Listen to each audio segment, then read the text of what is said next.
member in Ballyfermot in the Church of the Assumption. And we're with the parish priest, Father Richard Delahunty, who's come to Ballyfermot in 2011. Father Richard Delahunty is with the Redemptionist community here in Ballyfermot, and he has very kindly agreed to give us an interview because Father Richard Delahunty is being moved back down to Dundalk. I think it's on Wednesday, Father. Wednesday, yes, coming Wednesday. And it's delighted to be sitting here with you, Father. So maybe you might tell us a little bit about your life before you come to Ballyfermot and where you come from. Thank you, Joe. In a way, it's an unexpected honour for me to be interviewed. A little bit about my life. I'm from Mooncoin, South Kilkenny. And most people in Ireland would know the song about Mooncoin, the Rose of Mooncoin. I have to get that in. Very popular. Yeah. Yes, yeah. And I'm the youngest of 10. 7 boys and 3 girls. 5 boys have already gone to heaven. 3 girls and 2 men. 2 of us are still healthy, thank God. Thank God. And my parents, my mother was from County Cork, my father from Kilkenny. My mother got a job in Kilkenny and when she was a young woman, and they met in Mooncoin. And I was brought up on a small farm. We're talking about the decade of the 50s. I was born in 1941. So many of my brothers, 4 of them in fact, had to emigrate looking for work. To England mainly, and 1 or 2 to Australia. So maybe because I was the youngest, or the last few, I'm the youngest in the family, and maybe because being the youngest and the 2 girls above me, they had gone to secondary school. They had a chance of going to secondary school, which I got. And I went to secondary school in the Christian Brothers in Carrick-on-Suir, County Tipperary, which is about 9 miles from Mooncoin. You cycle up and down every day, which was great, in fact, at the time. These days you wouldn't dream of. No, not 9 miles on a push bike. And a push bike, yeah. And a bad bike at that. So then I did the Leaving Cert in 1959. And in 59 also, September, I entered the Redemptorist congregation as a young novice at 18.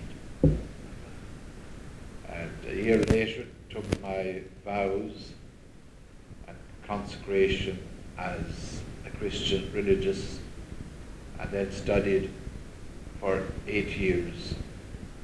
Was ordained a priest in September 1966.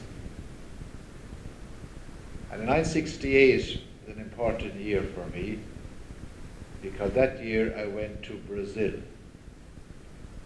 And I spent 35 years in Brazil. Great years, I loved it. And in fact, I'm a Brazilian citizen. I have a Brazilian passport, and I could hold any position in Brazil except being president of the country. My God, that's so achievement, isn't it? And I don't want to be president of Brazil. But that is the naturalization process because of having a passport. So in Brazil, I won't delay too much on that. I spent years working in parish. God, that's a lifetime, Father. Yes, 35 years. 35 years, yes. And I spent some years in a parish, different parishes in fact, in different areas of the country.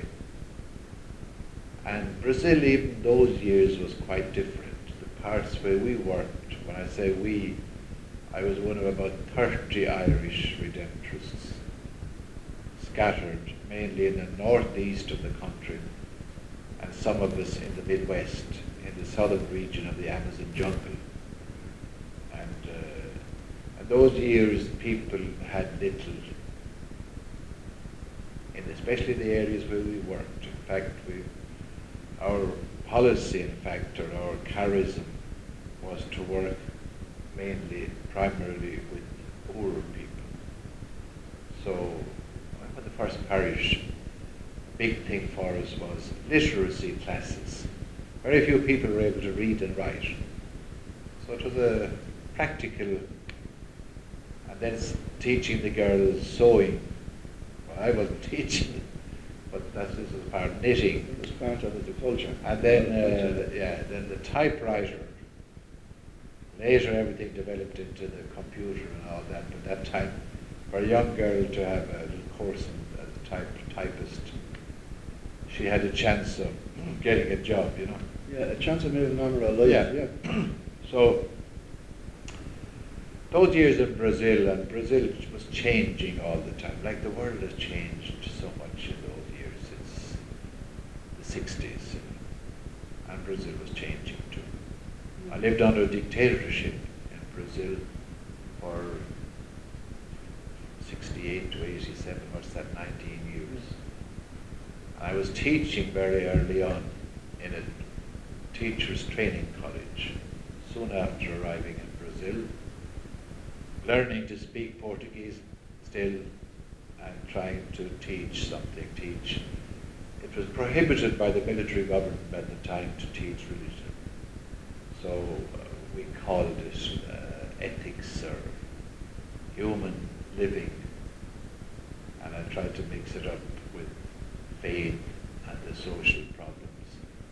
And it's interesting, just to give you a little incident, I decided to give some classes on communism and socialism and capitalism, which was part of introducing the teachers of that area to worldwide situations. But I remember I didn't know too much about them myself, first of all. I had to read and try to understand a bit. And I remember I gave my first class on communism, and the second class this young man came over to me. I remember his name still because I was a bit shocked. Eddie Vaughan was his name. And he advised me as a friend to stop talking about communism. Well, at that time in Brazil, and the McCarthyism in America, and the anti-communist card was played a lot. So his father was a military man, a colonel in the army. So the army were very aware of what we were saying and doing. And I was advised on a friendly basis not to talk any more about communism, just a little incident. But My God, that was an interesting journey, Father. Up to 1986, you were there. Yeah, I was. Well, I arrived there in '68 in Brazil, and I came back in 2003. 2003. 2003, yeah. I just want to talk to you a little bit about 1968, because when you mentioned 1968, the first thing that comes into my mind is St. Padre Pio, for some reason. Does that make sense? I like Padre Pio. I don't know how the year that 68 makes sense. I think he passed in 68. Could have, I don't know. I just have that date. Yeah. So what year did you come back home to Ireland? In 2003. In 2003. So we moved in 2003, and we know you came to Ballyfermot in 2011. Yeah. Well, I had no intention of coming back to Brazil. In 2002, I came on a sabbatical year to get a rest, and I was in Jerusalem studying. And there I got a phone call from my superior here in Ireland, Dublin, asking me to consider seriously returning to Ireland to be responsible for our novices at the time, young men. So, to make a long story short, I agreed, and I was with our novices, 5 of them, for that year, 2003, 2004. And then we only had 2 novices, and they were sent to Chicago. And I went to Chicago twice a year just to be with them and give a little bit of input, twice a year. And I had studied in Chicago, so I love Chicago. Oh my God. And I was very happy to be going over, Yeah. especially in the month of May, the spring is, everything is beautiful in Chicago and the lake and all. So then I was asked to be rector in Dundalk of the community and parish priest in St. Joseph's. But I'm going back to that now. Yeah. Go back to the parish. Yeah. And and then after 6 years as rector, our policy is to change, transfer, not to leave anybody on too long on roles like that. So when I finished there, I actually went back to Brazil for 2 months in 2011. And I arrived back here by the 25th of August, and my boss man here in Dublin asked me would I come to Ballyfermot. What was your thoughts coming to Ballyfermot? There had been a little talk about it, the possibility, of opening a house, beginning a work or mission, either here in Ballyfermot or somewhere else outside the centre of Dublin. I was very happy with this. My first impression of Ballyfermot, I was very happy to come here. And then I would have been aware, we'll say, I was out of the country, but I've been aware too, and many people here are aware of that my only thought with Ballyfermot at the time was Ballyfermot had a great name, which is an awful pity. This is historically that goes on and on, a bit. And so that was in my mind. And so I was very happy to be asked to come here. In fact, I had no negative feelings at all when I arrived here, and I was quite happy to begin to meet people and get some sense of here, the people here after coming from Brazil.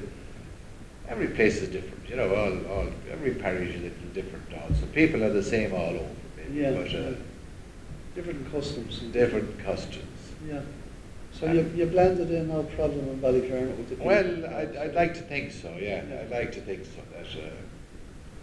That the people here have been very genuine. And I was saying it the other night at the Mass, and there's a great sense of belonging here. That was the phrase that I could begin to sum up this area of the city. I can't talk about other areas. But because of the shops here, and because of, well, not only the shops, maybe, and because of the history, and because of the people too, the heritage group, trying to keep alive the story of Ballyfermot. And even that became obvious again, more obvious last year, celebrating 70 years of Ballyfermot. Exactly. Huge efforts were put into that. And it was a fantastic week we had, yeah. Yeah, and to give kind of. Well, it's Father. Sorry for cutting across you. It's people like yourself where we get our history from, and people who we look up to, who have good stories. And myself, and Ken Larkin, and Sean, we're members of the Ballyfermot Heritage, and we try our best to record most of the stuff that happens, nearly all of it. We did have a fantastic year last year. You must have seen many changes in Ballyfermot. I know you're here for a number of years. 8 years. A long time, I suppose. And then a short time compared with Brazil, 35 years. Yeah. And my God, I know people in Ballyfermot here. Now I belong to the other parish. St. Matthews. Well, I belong to both parishes, I suppose. I go to both churches. Yeah. And it's a kind of an older crowd who are living up there, and then again it's an older crowd down this end. We call it the top, the bottom, and the middle of Ballyfermot. You've probably heard that phrase. Yeah. And then we're up in Cherry Orchard now. There's a whole new scheme up Sure. there. There's a whole new generation of people coming up. Yeah. But you're really, really very well known around the scheme and very well liked. People who I've spoke to about you told me that you were shocked because you were moving from Ballyfermot. Yeah. Because a lot of people have memories of you, and they still have today gone and visit the people in the houses. Yeah. And I know the people who you visit. Yeah. And you go to the hospitals to visit. And, it's a huge move for you, Father. I'll miss Ballyfermot. Yeah. No, without complicating the language. I know. I'm sad at leaving it. And People are asking me, am I retiring? No, I'm not. Please God. No. I'm still fairly healthy. I'll be 78 very soon. And but even I'm healthy and I intend to Keep going. Yeah, yeah. But people, how did I get on here? You know, I would like to think that I appreciated the individuals and groups here in Ballyfermot, and there are a lot of them. You think of some of the older people in Ballyfermot, the people that come to our church, some of the older people, they have overcome so many things through their lives, you know. Born maybe down in the centre of the city or somewhere else, and coming out here and rearing 9 or 10, 12 children. Sometimes 12, yeah. And that aspect of it, in fact, one lovely aspect at the moment is when I hear of pensioners or older people going to Lanzarote or to Spain. Yeah. That would have been unheard of now in my time. Yeah. Of course, holidays has come in the big way to Ireland. If you don't go to holidays now, you're nobody here. Yeah. Yeah. But to hear that just surprised me first. And then I thought, began to think it's terrific, you know. And sons and daughters of these people, they help them obviously, doing up their houses too. Exactly. Yeah. And some of the houses have been done up beautifully. You know, there isn't that much space. But I know some of the houses here now, and over the years they've succeeded in making them very comfortable and very, very welcoming. You know, and in a way, because of the sons and daughters getting work and moving on, and helping their parents. You know. Yeah. And bringing them off to Spain or Canary Islands or it's Turkey, anywhere. It's kind of funny when you refer. Like, I'm getting on myself as well. No, I'm not as old as yourself, but as young as yourself. But I'm creeping up, as they say. And I do laugh when people tell me they're going to Lanzarote, or the people that would be out of me, because as you say, in those days, you have to remember nearly every person that lives in Ballyfermot came from a very poor and humble background in Dublin City, maybe from the tenements, and God knows what. My parents would have come from tenement houses back in the 40s, you know. Yeah. Back, I'd say it would have been in the 70s. I remember Father Cleary and a lot of the other priests, I forget half of their names, and they used to run a function from the church for £1, and it was called the Chicken in the Rough. Where we went on a bus out to Port Margaret, to a beautiful place, and we'd have a band on, and we'd have a do for the night, and you would get chicken and chips, a plate of chicken and chips, and that made us for the night, you know. And it was always the church that ran these deals, and it was a fabulous way to live then, and people have very fond memories of that. But when we're looking around at the church, so many people have come and gone, where the parish priest's been moved. Sure. It's so sad, because like, people are well used to yourself, Father Richard, today. And then when you're gone, I believe we're getting another priest coming in, so we've got a new parish priest, please God. Could you, the parish priest, I think he's starting on Wednesday, maybe Thursday, I'm not too sure. Yeah. And we were told he's a countryman. He's from Limerick. Is he from Limerick? It's not 100% certain who's coming yet. Yeah. You know, I'm sure he'll be made very welcome with himself when he comes in. One thing I'd like to say, Joe, is you know, the tragedies or the serious issues here concerning some priests and the reputation here of some priests. We won't mention names, but you know. And I've been impressed, in fact. I decided at the beginning never to ask anybody. At times I had been curious or inquisitive, you know, to know a little more. But I said I won't. If people want to talk to me about it, bring up the subject, they're free to do it. They're free to do it, and it happened only a few times. But I've been amazed at how the people have overcome it, Well, they might talk about it among themselves sometime. But I doubt it because, what's the point all the time of talking I about know, it? it won't be, yeah, you have to let it go. Yeah, but I am impressed, in fact, and I've often said that, by the sense of letting it go, yeah. And there's anger behind it for some, and disappointment, and bewilderment with the whole thing. And still there's some people out there, knowing all that, they continue to practice their faith. Of course they do. That's a great thing about here, I find out. Yeah, yeah. And I'm talking about a certain older people, which can be written off these days, but in every other strata of life and values, the older people are kind of they're nearly becoming a burden in society. Which they're looked on as a burden, sorry, which is a terrible thing to be happening, But I do admire the amount of people that have come through all that and are still quite sensible and quite humble and quite forgiving, Yeah, exactly. And forgiveness, I suppose, is the key to the Yeah, whole lot of yeah, it. yeah. Well, in God's teachings and the Sure, church's yeah, teachings. sure. Tell us, what would be, I know you have many, many memories of Ballyfermot. I know you 8 years. Yeah. Have you any outstanding memories, achievements, or maybe stuff that happened over the last 8 years? No, I'm not talking about negative stuff, of course, positive stuff. Yeah.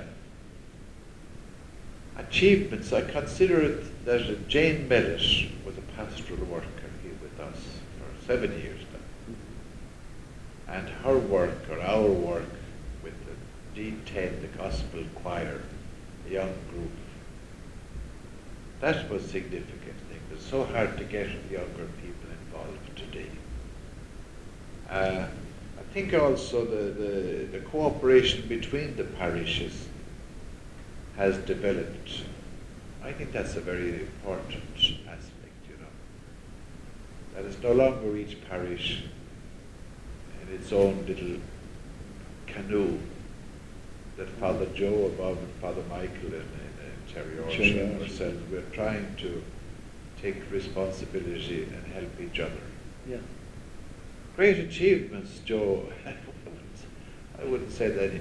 I'm delighted we introduced the novena to our Mother of Perpetual Help. Absolutely fabulous. Now, why do I say that? Because I'm a Redemptorist, Yeah. and we promote devotion to our Mother of Perpetual Help. Well, I think it's important to promote devotion to the Mother of God. Of course it is. We have that novena in September. I think that's right, important. I meet a lot of people myself in the work I do myself, and when people get sick and they're ill, and we have a mass set for them. Yes. And of course, you have beautiful mass cards here in the church here in the Assumption in Ballyfermot, and for a couple of euro you can have a healing mass set for the whole weekend and being mentioned. Yeah. And I just send them, they get sent all over the world from Ballyfermot, and Yeah. you have them signed up with your own signature for Yeah, it. yeah. And people say, isn't that beautiful? And I Yeah. say, we go to mass every Saturday morning, A Lady of Perpetual Help. It's a beautiful mass. Yeah. It's a beautiful mass, and you don't see that anywhere else around. Yeah. But maybe that will, when they hear about it now on this little video, Yeah. they might say, well, we put more promotion into this one, Yeah. It's a beautiful And a little thing also that's talking about things that have happened, a cluster walk. You're aware of that? Yeah. In June, usually. Again, I think it began, what year was it? I forget which year, 6 or 7 years ago. Number of people from the 5 parishes, Cherry Orchard, St. Matthew's, ourselves, Palmerstown, and Chapel. So we come together to walk to all the churches, pray in each church. And last year, in fact, we also visited the Church of Ireland in Chapel. And Reverend Ruth, who is the pastor down there, she loves to be part of it. And I would like to think that that's the thing. Reverend Ruth has come here and preached in our novena. On other occasions she has come also. And I was invited down to the Church of Ireland on for the Harvest Festival, which is a huge event for them. and to speak and to just be with them and pray with them. Little things like that were important, apart from the regular visiting of the sick, visiting of the schools, the celebrations of the liturgy. Little other things like that were important. Yes, yeah. It's beautiful, and it's a yearly thing, it's an annual thing. An annual, yeah. Which is fantastic. Yeah, I remember that now. I think I walked on it twice myself. Yeah. Which is beautiful, and it was beautiful to be able to go down and visit chapel, is it? I know it's only down the hill. Yeah. And you know, and it's their church, and it's beautiful. Sure. For the two communities coming together, and Yeah. Palmerstown joining in with us as well, which is beautiful. Yeah. We're all part of the one community, I Yeah. suppose, at the end of the day. What's your plans, Father, when you go to Dundalk? Are you going to take a little rest? Or are you going straight into I work? hope I will be able to have a phone call. I think you deserve them. Yeah. I don't know if I'll be working full-time in the parish. My immediate commitment is I'm going to the novena to a Mother Perpetual helping in Clonard in Belfast from the 19th to the 27th of June. I've committed myself to 9 days there. Beautiful. Now in West Belfast, 10 sessions of the novena each day. That's a big one. That's a huge commitment. Yeah, A huge team of people. So I'm looking forward to that. That's good. And I hope to take a month off if I don't get caught up in things too quickly. Yeah, I think you deserve a little bit of rest after all the work you're on to do. We want to remember the De La Salle brothers, and you want to speak a lot about those. I do, yes. Yeah. I've mentioned that I admire so much about Ballyfermot, but I certainly admire the De La Salle brothers, the Dominican sisters, and the little sisters of the Assumption that were teaching and visiting the sick and looking after the sick ever before all the social works and carers and nurses were made available. And the schools especially. Ballyfermot has been blessed with many and good schools. And the lay people with the Dominicans and the De La Salle have done so much. I just mentioned the De La Salle brothers because, well, they're a teaching order, and they had an exposition down there recently, and I saw so many marvelous, beautiful photographs of groups of young boys, healthy, and healthy they looked at the time, great. Now, the De La Salle brothers, they have grown old and tired, and no longer are able to stay in the primary school. And that's sad for me and sad for many people, I think. The people have great memories, with the ups and downs too of being in school and memories. But I know that as parish priest here, we have already, with the pastoral council, decided that on the 9th of June, please God, at the 11 o'clock Mass, we'll have a special way of expressing publicly and prayerfully our gratitude to the De La Salle brothers, who have been teaching in the primary school for the past 60 years or so. Yeah, beautiful. They're a marvellous group. Yeah. And wish them well. Of course you do. And we know Brother Eugene, I should say, and he's the man that teaches the children the music. And Eugene is a dairyman. Yeah. He's proud of it. And hasn't had good health in recent years. But I've always heard him highly praised by the boys and their families. And the way he has developed the skills, the musical skills of so many young boys. Very, very popular. Yeah, very popular, yeah. Yeah, and please God. When they closed the school in June, we're very much aware of that because we've been down and did some coaching. They're not, people have the impression that they're going to leave Ballyfermot, Father. They're not. And it's important to say that. What's happening at the end of June is that the primary school will no longer function, or won't be open again in September.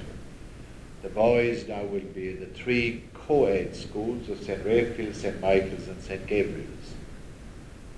But it's important to say that the De La Salle brothers will continue to live in their house beside St. John's College. I suppose unfortunately again they're an older group. I don't think any of them started teaching in the college. But the DeSalle brothers, they'll still be with us. They'll be still around in Ballyfermot. They're going to live in Johnston House, yeah. In the Johnston House, that was Johnston called, House, yes. That's one of the oldest buildings there in Ballyfermot. Yes. So we'll have Brother Eugene and the rest of the brothers, please God, around with us for quite a long time to come. And we look forward to the Mass on the 11th of June. On the 9th of June? The 9th of June. Sunday the 9th of June. Sunday, 11 o'clock At Mass. 11 o'clock, yes. Please God, we'll all be Please down God. to that. That'd be a lovely tribute to those beautiful brothers and all the great work that they've done in the community. Yes. Yeah. Nice to remember that. Yeah. What would you say, Father, as you're leaving the scheme here? I know you're not leaving it, you're moving down to Dundalk, please God. You'll always be in our prayers and our thoughts with the people of Ballyfermot. People ask me so many questions to ask you and to tell you that you're in their prayers, you know. Thank you. And in their thoughts. Yeah. And this is from all walks of life here in Ballyfermot. I was asked to ask you that, to let you know that we were thinking very much of you. Of course, a lot of people are very sad that you're gone, but we have to move on. And you'll be made very welcome, of course, in Dundalk, because you know the people there. I know the people, yeah. And we just wanted to wish you all the best from all the people here in Ballyfermot over the last 8 years that you've been here. Thank you, Joe. And, thank you. It was an honour to speak with your father. On behalf of the Heritage Group, myself and Ken and Sean and Susan, and we thank you for allowing us to interview you here today. Thank you, Joe. We wish you all the best. Yes, and just to end, I would like to, I suppose, repeat that my years here have been happy years, and I've received many blessings myself. Without any great complications, no big. Yeah. And I certainly will take away great memories, and memories of events and people here, and the whole effort of. I would always think of the broader community, not just the church community. I know. And, Sorry, go ahead. and you know, that broader community, and there are so many things happening. Yeah.